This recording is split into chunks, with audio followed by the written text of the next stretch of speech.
Images float across our television screens of Caribbean vacations, endless summers upon and beside the wine-dark sea. Healthy, vigorous, beautiful people run, play, relax on the beach and in the bars. Hotel rooms are luxuriously appointed and always clean.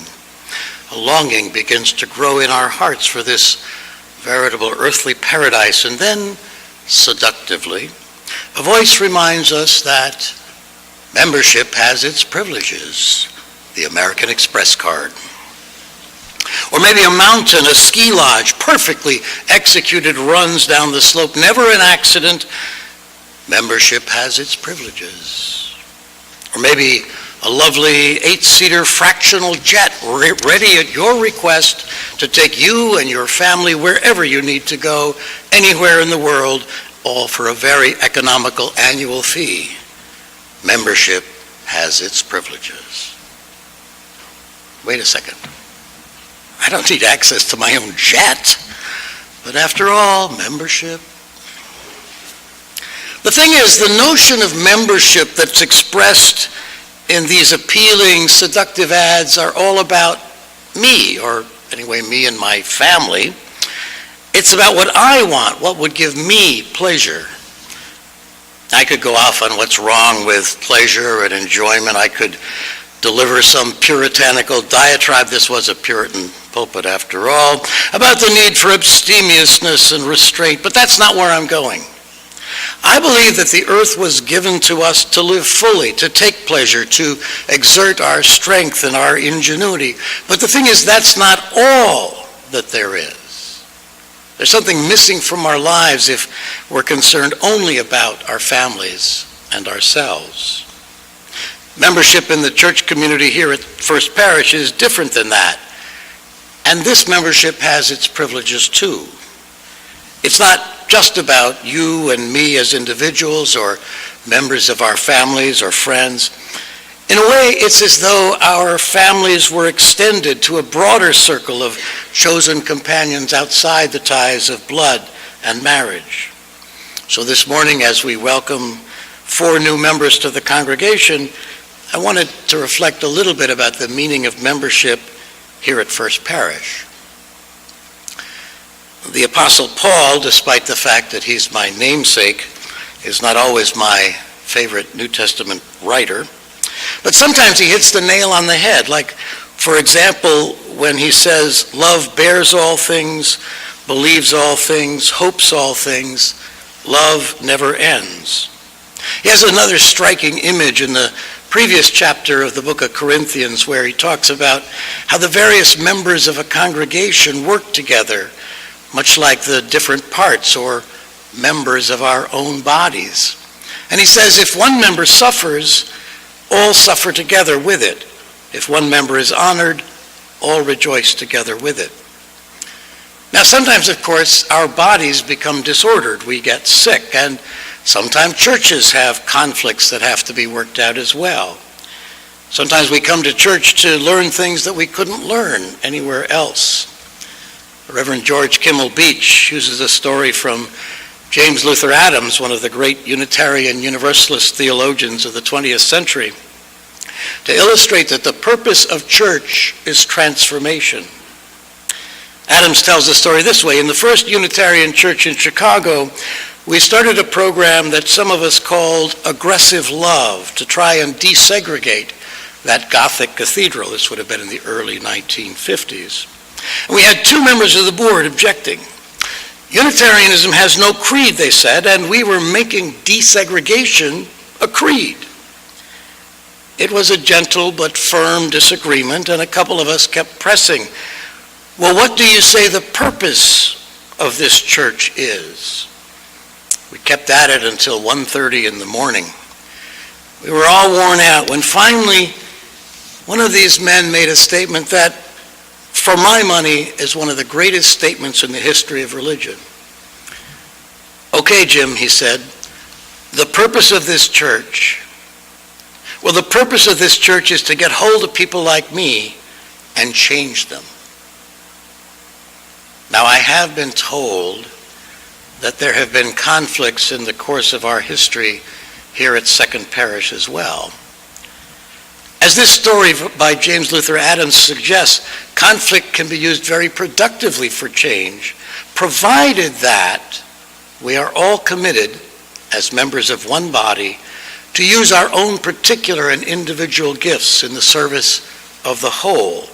If we are committed, as our First Parish Covenant puts it, to speak the truth in love. I've been puzzling over the last week about how exactly the song we sang to our new members, Consider Yourself, fits into welcoming new folks who sign the books. I mean, if you remember the story of Oliver Twist, this song, in Oliver, the musical, occurs at the point where Oliver is inducted into a den of iniquity, made up of thieves and reprobates, a criminal gang, to be perfectly blunt about it, and we would assuredly never hold ourselves out to be thieves and reprobates here at First Parish. But the fact is that all of us are at least a tiny bit imperfect. We all mess up once in a while, probably at least once a day. And we need to be reminded that we're better than that, or at least that we want to be. As A. Powell Davis put it in our centering thought this morning, I come to church because I fall below my own standards and need to be constantly brought back to my own standards. I'm afraid of becoming selfish and indulgent. My church brings me back to what I want to be. This congregation, all congregations, this congregation is made up of self-admittedly imperfect people. We join together here to be reminded of the better angels of our nature. Now, if we're all parts of a body as one congregation, we have to ask where each of our particular gifts come into play. Our children come here to learn our history and traditions, our values, and our understanding of what brings meaning to our lives.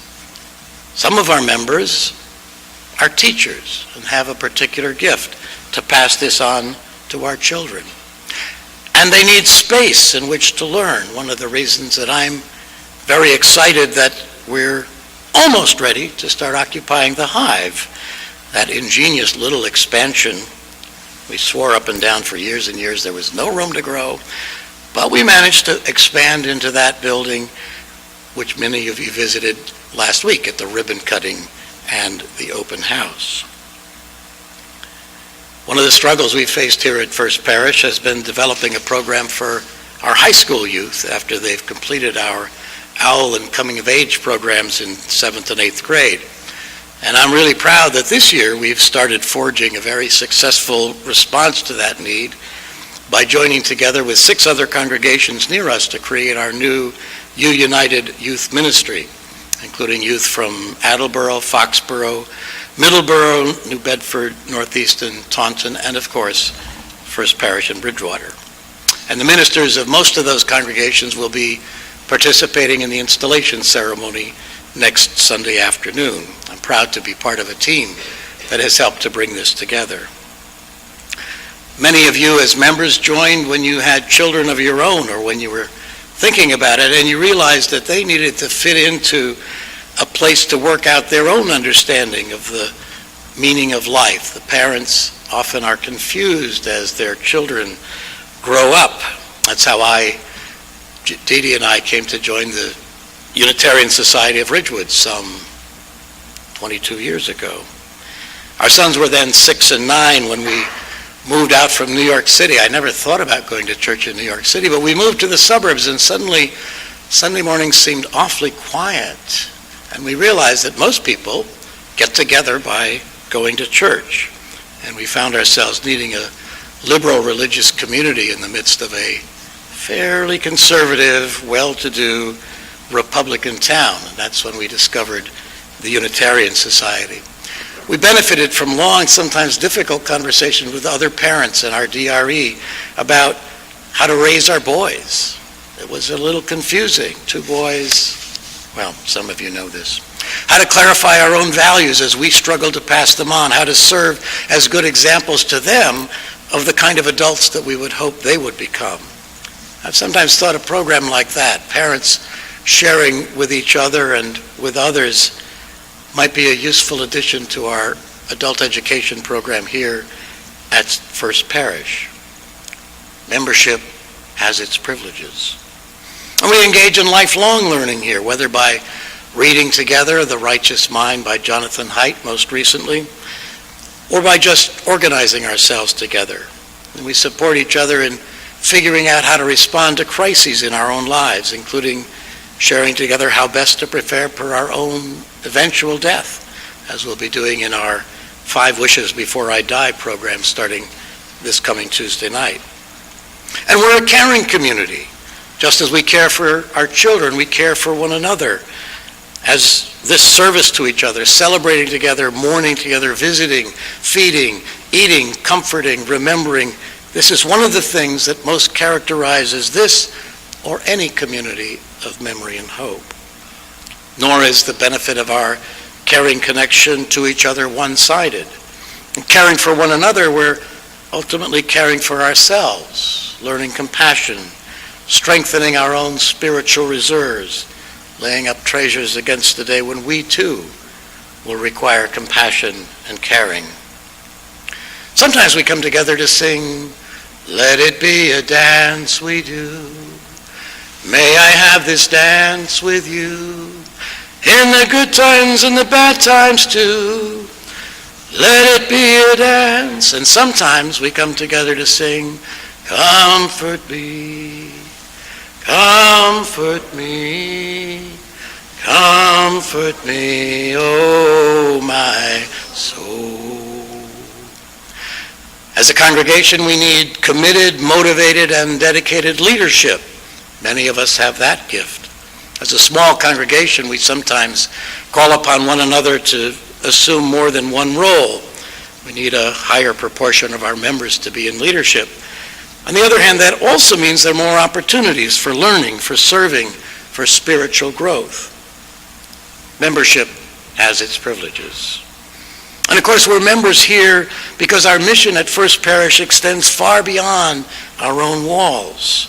We carry out this part of our mission by providing food for people at the Mainspring Shelter, participating in programs for the inmates at Bridgewater Correctional Complex, lobbying for family leave for all workers, focusing on care for our earth as a green sanctuary, partnering with Messiah Baptist in Brockton to make friends across racial and cultural chasms, witnessing for peace each year at our Peace Day celebration.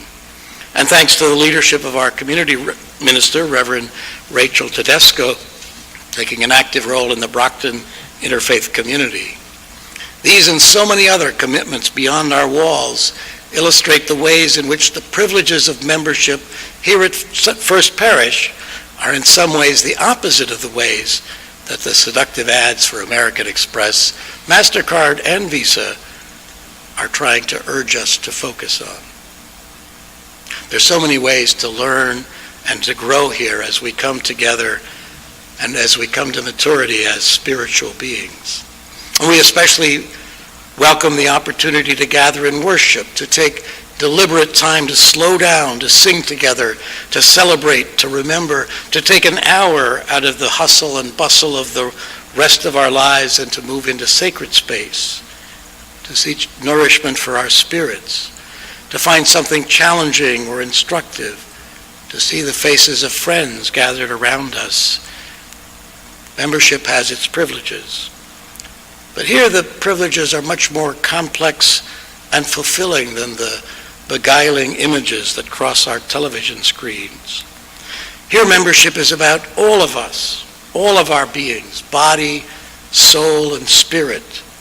Here we're members of a body, not consumers, each with our own gifts to give, each with our own gifts to receive. Ours is a blessed community of memory and hope. Here, love never ends. Let's join together in a brief litany. Your part is, we need one another. We need one another when we mourn and would be comforted. We need one another when we're in despair, in temptation, and need to be recalled to our best selves again. We need one another in the hour of success, when we look for someone to share our triumphs. We need one another when we come to die and would have gentle hands prepare us for the journey. All our lives, we need one another. Amen, and blessed be.